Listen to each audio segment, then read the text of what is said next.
An option is a contract that allows you to buy or sell a unit of the underlying asset in the future at a fixed price. Options come in call and put varieties. Let's take a closer look. Suppose that the current value of a company's stock is $100 per share. The buyer enters into a contract that grants the right to buy the asset at $100 per share for a limited period of time. This type of contract is called a call option, and the set price in the option contract is called the strike price. For the purpose of this example, we will say that the cost of this contract is $2. In other words, this is the price of the option. Let's look at 3 possible scenarios. Scenario 1. The share price increases to $120 in the given time period. In this case, the buyer can exercise the option to buy shares at $100 and immediately sell them for $120, earning $20 minus the $2 that was paid for the option, for a total profit of $18. This is 900% of the $2 investment. Scenario 2. If the share price drops, for instance, to $80, it isn't profitable to use the option and buy shares for $100. So the option runs out and the buyer loses the $2 invested in the option. Scenario 3.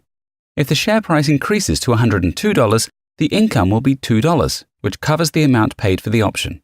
This share price, beyond which the trader will make a profit, is called the break-even level for the purchased option. A put option works the same way, but in the opposite direction. With a put option, the option holder has the right to sell shares at a predetermined price.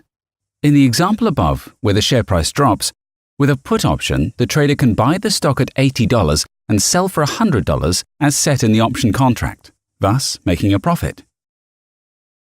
A special feature of classic options is that you don't have to wait for the expiration time in order to exercise the option. For example, a trader bought a put option for the same $2 and an hour later the asset price fell to $80.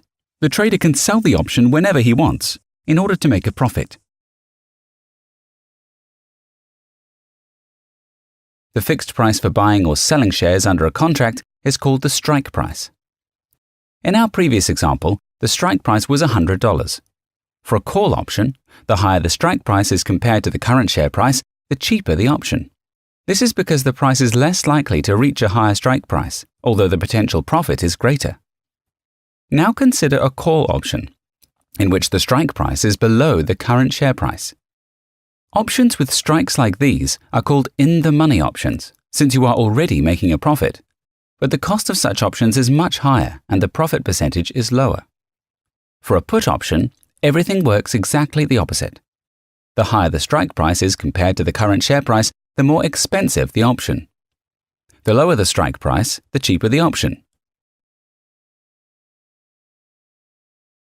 The expiration time is the deadline for using the right to buy, call, or sell, put, the asset at a fixed price, the strike price.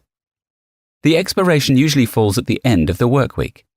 This means, for example, that you can buy an option for the end of the current week or the following week or for the last week of the selected month.